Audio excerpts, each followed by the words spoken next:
వడ్డీ కాసుల వాడి దగ్గరున్న బంగారం ఎంత మొత్తంలో వడ్డీ రూపంలో టీటీడీ ట్రెజరీలో జమవుతోంది? ఎన్ని బ్యాంకులలో టీటీడీ బంగారం భద్రంగా ఉంది? సెక్యూరిటీ లేని వాహనంలో తిరుమలేశ్వరుడి బంగారం తరలించడం వెనుక ఆంతర్యం ఏమిటి? ఎస్బీఐ పెద్ద మొత్తంలో వడ్డీ చెల్లిస్తుండగా పిఎన్బిలో తక్కువ డిపాజిట్కే ఎందుకు బంగారం డిపాజిట్ చేశారు? బంగారం డిపాజిట్లో అప్పటి టీటీడీ బోర్డు మెంబర్ ప్రమేయం ఏమైనా ఉందా?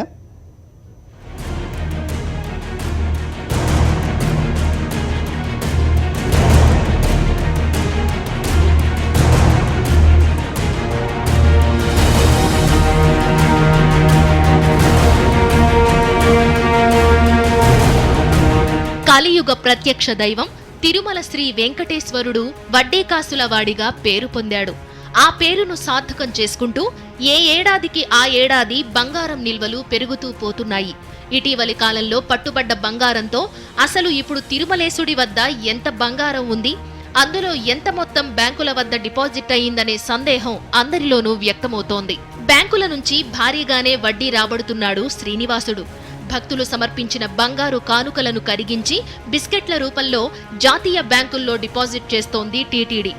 రోజు శ్రీవారి భక్తులు నగదుతో పాటు బంగారు ఆభరణాలను స్వామివారికి ముడుపుల రూపంలో చెల్లించుకుంటారు. కానుకల ద్వారా టీటీడీకి ఏటా 1000 నుండి 1500 కిలోల బంగారం వస్తుంది.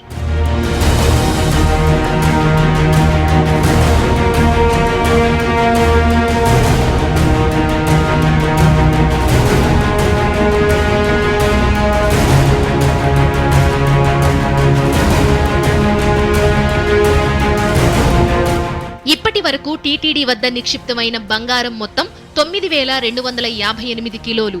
అందులో టీటీడీ ఖజానాలో 533 కిలోల బంగారం ఉంటే మిగతాదంతా బ్యాంకులలో డిపాజిట్ చేసింది టీటీడీ.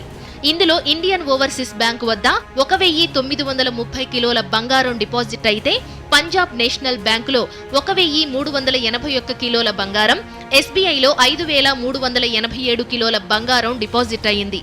2017లో గోల్డ్ మానిటైజేషన్ స్కీమ్ వచ్చిన తరువాత ఎస్బీఐలో టీటీడీ లాంగ్ టర్మ్ డిపాజిట్ కింద గోల్డ్ను ఉంచింది. ఇందుకు బ్యాంక్ చెల్లించే వడ్డీ రేటు 2.5%. 12 సంవత్సరాల వరకు ఈ గోల్డ్ను టీటీడీ ఎస్బీఐ వద్దే ఉంచుతుందన్నమాట.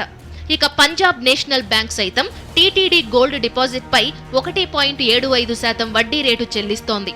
అదేవిధంగా ఇండియన్ ఓవర్సీస్ బ్యాంక్ సైతం 1.25% చొప్పున టీటీడీ గోల్డ్ డిపాజిట్లకు చెల్లిస్తూ వస్తోంది.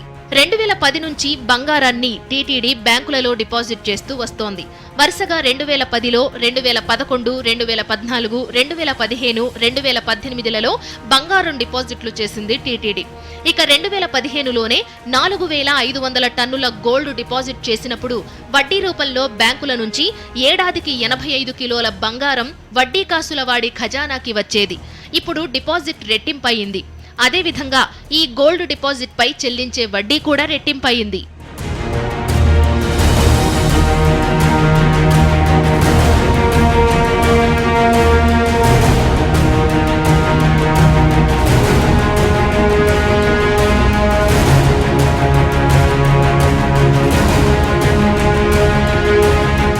టీటీడీ బ్యాంకులతో కుదుర్చుకున్న ఒప్పందం ప్రకారం గోల్డ్ పై చెల్లించే వడ్డీని సైతం బంగారం రూపంలోనే చెల్లించాలని కోరింది.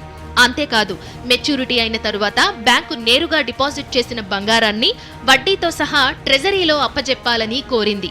కానీ పంజాబ్ నేషనల్ ద్వారా తీసుకువచ్చి ఎలక్షన్ అధికారులకు పట్టుబడిన నేపథ్యంలో సెక్యూరిటీ లోపాలు కనబడ్డాయి. అంత పెద్ద మొత్తం బంగారాన్ని తీసుకువచ్చేటప్పుడు ఎందుకు ఆర్మ్డ్ ఫోర్స్ లేకపోవడం అనుమానాలకు తావిస్తోంది. ఇందులో టీటీడీకి సంబంధించిన ఎవరైనా ఇన్వాల్వ్ అయ్యారా?